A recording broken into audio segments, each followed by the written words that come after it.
Olá, queridos, eu sou o Padre Rodrigo Carneiro e esse é o nosso canal, Atraídos pela Palavra de Deus.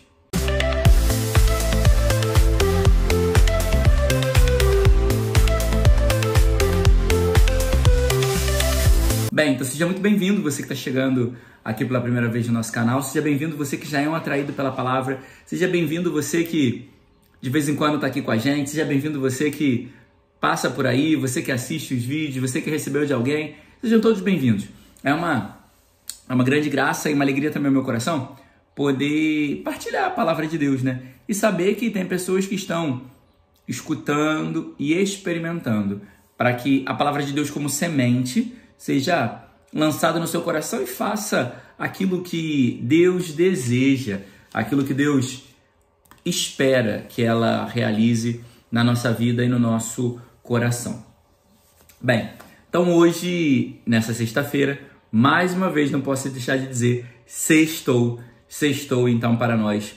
E nessa sexta-feira nós celebramos Santo Inácio de Antioquia, que é o santo padroeiro desse ano, né? O santo que eu tirei lá no site no início do ano na comunidade Shalom como santo padroeiro para esse ano.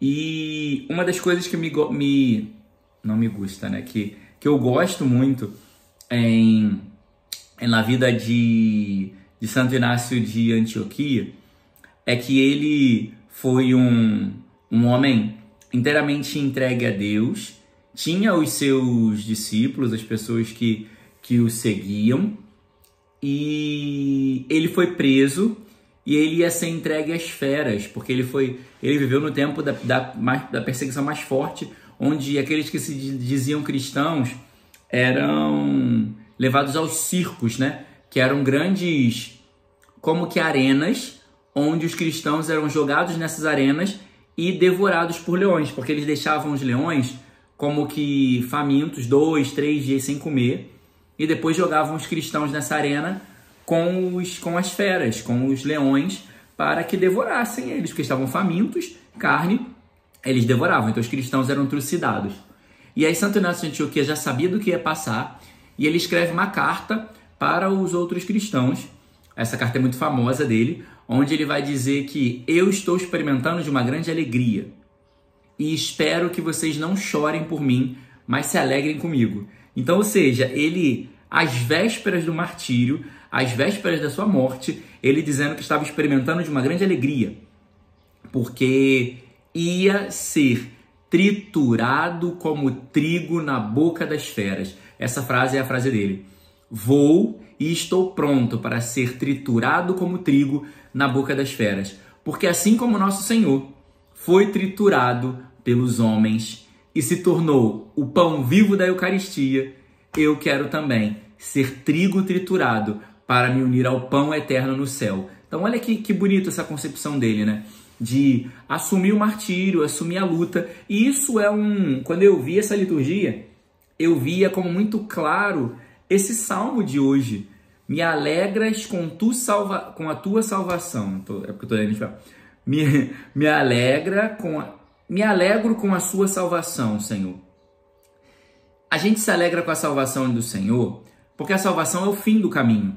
Santo Inácio se alegrava com o fim do caminho, que era o céu, era a salvação com o Senhor. Mas existe um caminho, e esse caminho vai ser martírio, esse caminho vai ser dor, vai ser sofrimento. Por quê? Porque nós somos cristãos, e o próprio Jesus passou por isso, né? Para que ele alcançasse para nós a salvação, ele não se omitiu e não se excluiu de passar pelo martírio da cruz, de passar pelo sacrifício e pelo sofrimento. Então, para chegar à salvação, vai ter martírio. Ou seja, me alegro com a sua salvação. Eu me alegro com o que está por vir. Eu me alegro com o fim da linha, ainda no caminho de sofrimento. Então, é isso aqui. A gente tem que deixar que se torne a alegria do nosso coração. Me alegro porque a salvação vai chegar. Mas agora eu não estou vendo a salvação e estou sofrendo, estou chorando e estou triste. Mas isso fica muito no meu coração. Eu quero ser trigo triturado na boca das feras. Porque só o trigo que é triturado pode dar um alimento saboroso. E era isso que Santo Inácio queria ser. Um testemunho para a igreja. Um testemunho para outros cristãos.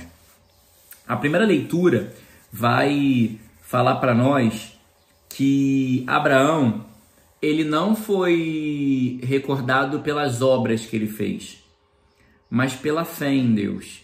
Então, assim também na nossa vida, talvez nós não somos pessoas de muitas obras. Talvez a nossa vida, ela não tenha muitas obras realizadas. Mas no dia final, quando chegarmos ao céu, o Senhor, ele não vai perguntar pra gente quantas obras nós fizemos, mas ele vai querer e vai iluminar a nossa consciência de quantas vezes nós renunciamos ou assumimos ou vivemos pela fé. Quantas vezes nós não tínhamos motivo, não entendíamos, tínhamos tantos motivos para rejeitar e não aceitar, mas permanecemos pela fé. Então, no dia final, o Senhor, ele vai nos olhar como aqueles que permaneceram pela fé. Interessante que ontem eu recebi uma imagem da minha madrinha que ela falou que recebeu o Google Fotos, né? Parece que recordou uma lembrança de um ano atrás, ontem, de uma homilia que eu tinha preparado e mandei para ela, que falava sobre a perseverança. Que só quem persevera que vai ser salvo, né? E a perseverança, ela depende de alguns fatos. Ela depende do meu esforço pessoal, ela depende de bons amigos, de pessoas que eu vou estar convivendo, e da graça de Deus. Então, eu não persevero só pela graça, mas eu persevero também pelo meu esforço. Eu persevero também pela ajuda daqueles com quem eu estou convivendo. Então, a fé é esse caminho. Porque se eu não estou entendendo, se está pesado para mim e eu tenho pessoas que me afastam de Deus, que só reclamam, que não me ajudam, eu vou me afastar também. Então, preciso também cultivar um ambiente favorável para viver a fé. Talvez, digo aqui agora nesse contexto, tenha sido por isso também que Deus tenha tirado Abraão de Ur. Porque em Ur tinha muitas pessoas que não acreditavam. Então Deus tirou Abraão de lá para que de alguma forma pudesse também purificar o convívio de Abraão, purificar as convivências de Abraão, purificar com quem Abraão estava se relacionando, para que ele pudesse perseverar na fé e na caminhada. Às vezes Deus faz isso com a gente também. Purificar para salvar. Então, esse também é muitas vezes o caminho que Deus vai utilizar.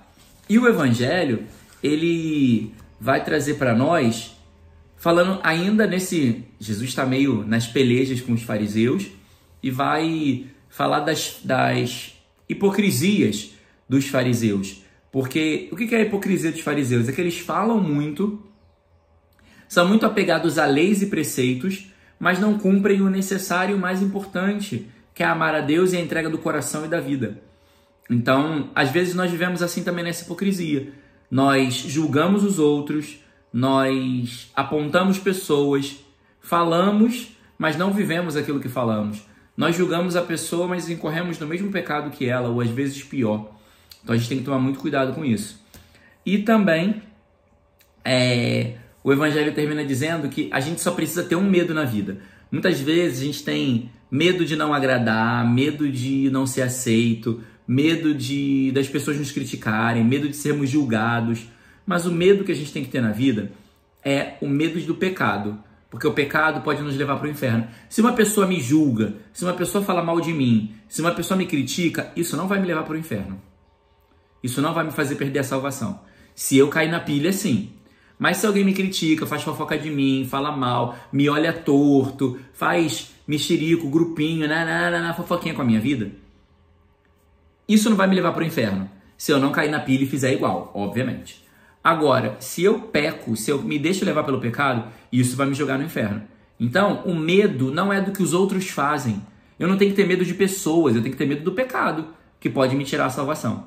Então, o medo real de um cristão é um medo de pecar. Eu tenho que ter horror, eu tenho que ter, aversão ao pecado, porque o pecado me leva para o inferno. E as pessoas, pouco me importo com elas. Falem o que quiserem, mas falem de mim. Brincadeira, não é isso não, zoeira, pelo amor de Deus. Mas falem o que querem, porque depois vão acertar suas contas com Deus.